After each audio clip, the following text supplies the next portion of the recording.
berbagai nikmat yang diberikan kepada kita semua, rahmat, hidayah, taufik, inayah, semuanya dengan izin Allah Subhanahu wa ta'ala, sehingga kita sampai hari ini masih dalam keadaan iman dan takwa kepadanya, sehat jasmani kita dan rohani kita. Mudah-mudahan Allah senantiasa juga memberi kekuatan kepada kita untuk mempertahankan iman dan takwa kita sampai kelak kita diambil oleh Allah Subhanahu wa ta'ala. Jemaah sekalian, kita lanjutkan kajian kita terhadap buku putusan Majelis Tarjih. Kemarin kita sudah membicarakan tentang iman kepada hari kemudian atau hari kiamat. Ada golongan orang-orang yang dimasukkan oleh Allah Subhanahu wa ta'ala kepada jannahnya, kepada surganya, dan berada di dalamnya khalidina fiha. Ada sebagian lagi golongan orang-orang yang harus menebus dosanya, harus menghilangkan maksiatnya, dimasukkan Allah ke dalam neraka terlebih dahulu sampai kemudian dosa dan maksiatnya habis, kemudian baru dimasukkan kepada surganya Allah Subhanahu wa ta'ala. Kemudian yang ketiga adalah golongan orang-orang yang penghuni neraka selama-lamanya. Inilah orang-orang yang ingkar, orang-orang yang tidak iman kepada Allah Subhanahu wa ta'ala dan berbuat syirik, tidak mau bertaubat kepada Allah Subhanahu wa ta'ala. Kita sekarang menginjak kepada bab yang terakhir, iman kepada qadha dan qadar Allah Subhanahu wa ta'ala. Al-imanu bil qadha'i wal qadari yajibu alaina an nu'mina bi anna Allah khalaqa kulla syai'in wa amara wa naha wa kana amrullahi qadaram maqdura. Iman kepada qadha dan qadar, ketentuan Allah Subhanahu wa ta'ala, menjadi kewajiban bagi seorang muslim, bagi seorang mukmin, an nu'mina, jika kemudian mereka beriman, bi annallaha, sesungguhnya Allah Subhanahu wa ta'ala, khalaqa kulla syai', adalah zat yang menciptakan segala sesuatunya, wa amara wa naha, dan Allah yang punya hak untuk memerintahkan dan melarang kepada hambanya. Jadi ada hal-hal yang diperintahkan Allah Subhanahu wa ta'ala, yang dianjurkan oleh Allah Subhanahu wa ta'ala, wa naha, dan ada hal-hal yang menjadi larangan yang diberikan oleh Allah Subhanahu wa ta'ala. Wa kana amrullahi qadaram maqdura, dan Allah lah yang menentukan segala sesuatu itu ada batas dan waktunya. Qadaram maqdura wa annallaha qaddara kulla syai'in qabla khalqil khalqi yusarriful kainat ala muqtadha ilmihi wa ikhtiyarihi wa hikmatihi wa iradatihi. Dan sungguh Allah lah yang menentukan segala sesuatu sebelum segala sesuatu itu diciptakan oleh Allah Subhanahu wa ta'ala. Yusarriful kainat, yang dengannya, dengan penciptaan Allah Subhanahu wa ta'ala itu juga disertai dengan keadaan-keadaan, ketentuan-ketentuan yang jelas. Ala muqtadha ilmihi, atas qadha atau ketentuan ilmu Allah Subhanahu wa ta'ala, wakhtiyarihi, dan segala ketentuan yang menjadikan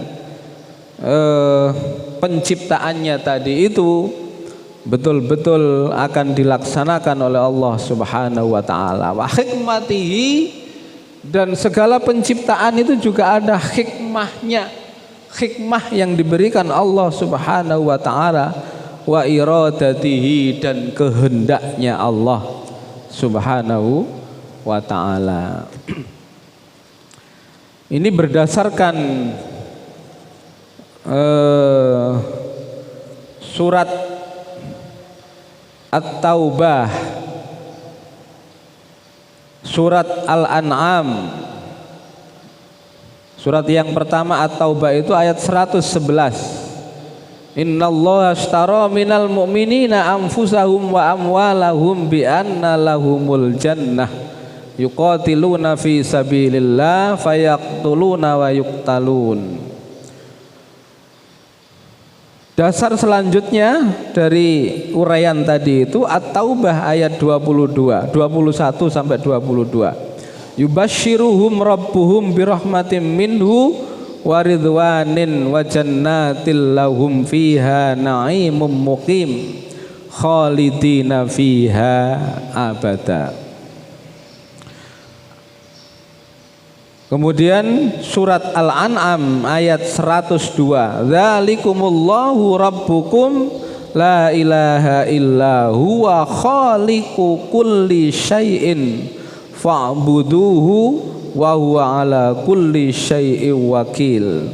Demikianlah Allah Tuhanmu yang tidak ada sesembahan, tidak ada yang berhak disembah illahu, kecuali Dia, zat Allah Subhanahu wa ta'ala, khaliqu kulli syai', yang menciptakan segala sesuatu. Fa'buduhu, maka dari itu beribadahlah kamu kepada zat Allah Subhanahu wa ta'ala. Wa huwa ala kulli syai'in wakil, dan Dialah Allah atas segala sesuatu itu meliputi, menguasai. Jemaah sekalian,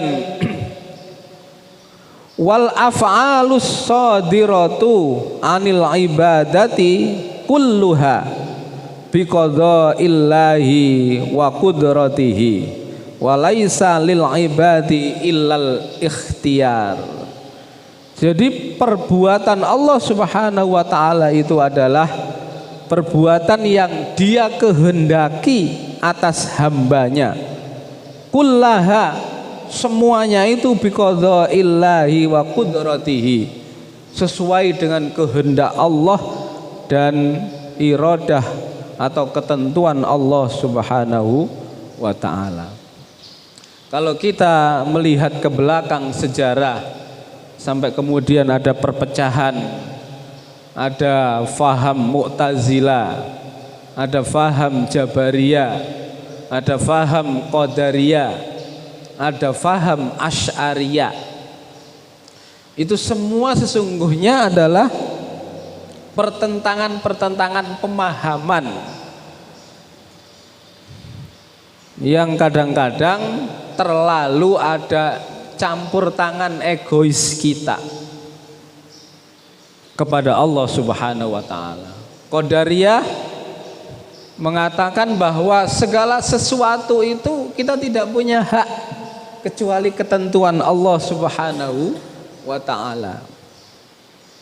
Kalau Mu'tazilah itu berdasarkan pemikirannya, jadi pemikiran yang menjadi keyakinan mereka, apakah saya nanti berbuat baik atau tidak. Itu Mu'tazilah mengedepankan akalnya. Kemudian kalau banyak pakar mengatakan, banyak ilmuwan mengatakan al-Asy'ariyah itu adalah faham yang menengahi itu antara Qadariyah, Jabariyah dan Mu'tazilah tadi itu. Jadi Asy'ari ini faham yang kita ikuti adalah faham yang segala sesuatu ketentuan Allah Subhanahu wa taala itu tetap melibatkan ikhtiar kita, usaha kita. Kalau kita tidak berusaha dengan maksimal, maka Allah juga tidak akan merubah nasib kita. Kalau kita tidak berusaha dengan keras, keadaan kita mungkin yang masih dalam keadaan di bawah, tidak mau kerja, malas-malas, maka sesungguhnya Allah juga tidak akan merubah ketentuan kita yang tadi dalam keadaan di bawah itu menjadi orang yang mampu. Karena kita malas, kita tidak mau bekerja, berusaha dengan sungguh-sungguh, maka takdirnya Allah juga sesuai dengan keadaan kita. Karena kita malas, tidak mau berusaha dengan sekuat tenaga, maka Allah juga akan memberikan, tidak akan merubah nasib kita yang tidak mampu tadi itu. Innallaha la yughayyiru ma biqaumin hatta yughayyiru ma bi anfusihim. Jadi menurut putusan tarjih ini, walaisa lil ibadi illal ikhtiyar, tidak ada bagi seseorang hamba illal ikhtiyar kecuali usahanya. Jadi kalau kita usaha dengan baik, dengan sungguh-sungguh, maka Allah akan memberikan takdirnya kita sesuai dengan kemampuan kita untuk berusaha. Jadi Allah tidak kemudian ujuk-ujuk memberikan takdir kepada kita. Pasti Allah akan melihat kerja dan amal kita. Itu faham yang kita ikuti, yaitu faham Asy'ariyah tadi itu. Jadi mencoba menengahi antara Jabariyah, Qadariyah dan Mu'tazilah. Jemaah sekalian, jadi qada dan qadar Allah Subhanahu wa taala itu kesimpulannya ada di pucuk atau ada di terakhirnya itu ada ketika kita dalam keadaan berusaha dengan sungguh-sungguh. Jadi takdir Allah itu akan menyertai amalan dan perbuatan kita. Kalau kita tetap terjerumus kepada dosa dan maksiat, tidak mau melihat Al-Quran dan Sunnah, tidak mau mempelajari Al-Quran dan Sunnah, maka ya kita tetap dalam keadaan sesat, dalam keadaan akan selalu melaksanakan maksiat dan dosa. Ketika kita mempelajari Al-Quran dan Sunnah, sehingga kita tahu mana yang baik, mana yang jelek, mana yang dilarang oleh Islam dan mana yang dianjurkan oleh Islam. Kalau kita tidak mau mempelajari Al-Quran, maka kita tidak akan mengetahui mana yang menjadi perintah Allah Subhanahu wa taala, mana yang menjadi larangan Allah Subhanahu. Sehingga kita berbuat, beramal itu semaunya saja, tanpa melihat Al-Quran dan Sunnah tadi itu. Kalau kita mau mempelajari Al-Quran, maka jelas kita akan tahu mana yang diperintah Allah dan mana yang dilarang Allah. Al-halalu bayyinun wal haramu bayyinun wa bainahuma asyubhat. Halal dan haram itu jelas dijelaskan oleh Al-Quran dan Sunnah Rasulullah Sallallahu Alaihi Wasallam. Di antara kedua al-halal dan haram itu ada hukum syubhat. Nah, hukum syubhat ini kita ketahui dari sunnah-sunnah Rasulullah sehingga kita bisa menjauhi, tidak melakukannya. Lebih baik kita hindari syubhat itu, karena syubhat itu biasanya lebih dekat kepada keharaman. Jadi jamaah sekalian, kita betul-betul harus punya rukun iman yang keenam ini, bahwa yakin qadha dan qadarullah itu ada di pucuk usaha dan amal sungguh-sungguh kita. Kalau kita betul-betul mau berbuat baik, mau mempelajari Al-Quran dan Sunnah, fa insyaallah jalan kebaikan itu akan berpihak kepada kita.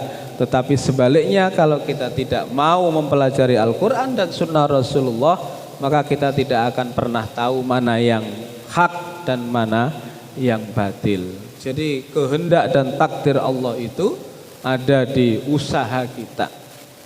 Kalau kita betul-betul mau berusaha dengan sekuat tenaga apapun, itu bersangkutan dengan kehidupan dunia atau urusan dunia, apalagi urusan akhirat, maka pertamanya pertimbangannya itu ada di diri kita masing-masing. Maukah kita berubah menjadi orang yang baik, atau maukah kita masuk surganya Allah Subhanahu wa taala?